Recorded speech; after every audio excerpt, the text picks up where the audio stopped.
Welcome back to Switch Fit Nerd, I'm Philip. And I'm Whitney, and we know you guys have been asking for some Switch updates for a super long time, and even though we haven't gotten our office one yet, we figured now would be a good time to start rounding up some reviews. Yeah, you guys were getting pretty rowdy for a minute there, speculating that we were purposely ignoring Switch news because we were getting secret money from Sony and Microsoft, and I think it's real sweet that you guys think we can get that kind of conspiracy money, but they have literally no idea we exist. Sony blocked me on Twitter. There you go. Moving on, obviously, the first game we can't wait to get our grubby little mitts on is Zelda Breath of the Wild, so let's start there. Personally, I'm really itching to play this one. I've been doing a lot of Zelda stuff in anticipation. I went to a Zelda escape room and played through Twilight Princess again. Man, that is such a good game. In case you guys had any little trepidation about if this latest Zelda game can even hold up to the predecessors, let's get this out of the way right now. According to Metacritic, Breath of the Wild is already one of the top-rated games of all time. All time. Right up there with Ocarina of Time, GTA 4, Soul Calibur, and Tony Hawk's Pro Skater 2. So yeah, that seems a little promising. Yeah, sure does. Nintendo seems like it's been keeping the Zelda format fresh in the past couple of years to keep the franchise away from becoming too formulaic. A great example here is 2013's Link Between Worlds, which not only switched between a classic top-down and a three-dimensional viewing system, it also made all the items available from the beginning and allowed you to go through dungeons in whatever order you wanted to. It is a fantastic game, and it seems like it laid some of the groundwork for Nintendo to take bigger risks here with Breath of the Wild. Yeah, I read something that you can start the game and you can just skip to the end of the game if you want to. You can, yeah. Because they don't care. They're like, you know what, do whatever you want. Jose Estera of IGN reports that right from the start, the vast landscape of Hyrule is thrown completely open to you, and it constantly finds ways to pique your curiosity with mysterious landmarks, complex hidden puzzles,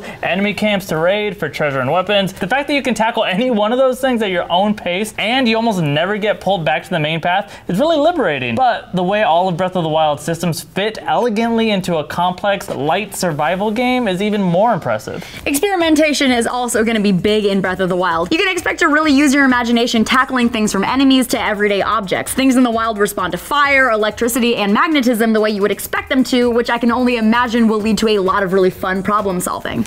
Just burn it. Yeah, you can like burn a field. Arthur Gies, or Gies, G-I-E-S, you figured out, over at Polygon also noted that Breath of the Wild has grown up with its audience. He said it's not just that Breath of the Wild signals that Zelda has finally evolved and moved beyond the structure it's leaned on for so long, it's that the evolution in question has required Nintendo to finally treat its audience like intelligent people. That newfound respect has led to something big and different and exciting, but in an open world full of big changes, Breath of the Wild also almost always still feels like a Zelda game, and establishes itself as the first current vital feeling Zelda game in almost 20 years. Wow, that's a long time.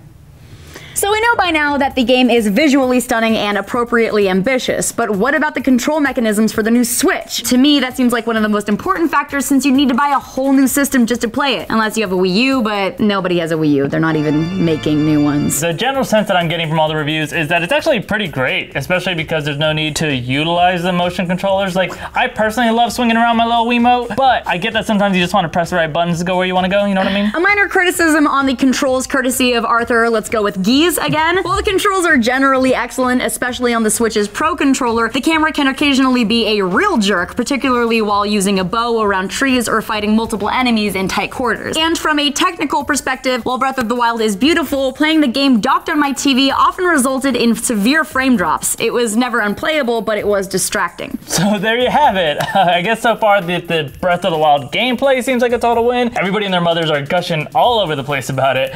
We can't wait to play it, but at the same time, we're gonna have to wait and see how much the hardware really nails it. Luckily, ours gets here tomorrow. It gets here tomorrow? Yes. I'm so excited. Oh, I almost fell. All right, so questions for you. Are you gonna pick this game up? Would you want us to maybe live stream a little bit of the game or do a let's play on it? Yeah, say yes, say yes. Let us know down in the comments. I'm Whitney, he's Philip. We'll see you next time. The original script that Rhett and Paul constructed was so good that once James Cameron and David Fincher got their peepers on it, they both immediately supported the film. Yeah. Disney Research has just unveiled a way to power a room full of devices without having to plug anything in.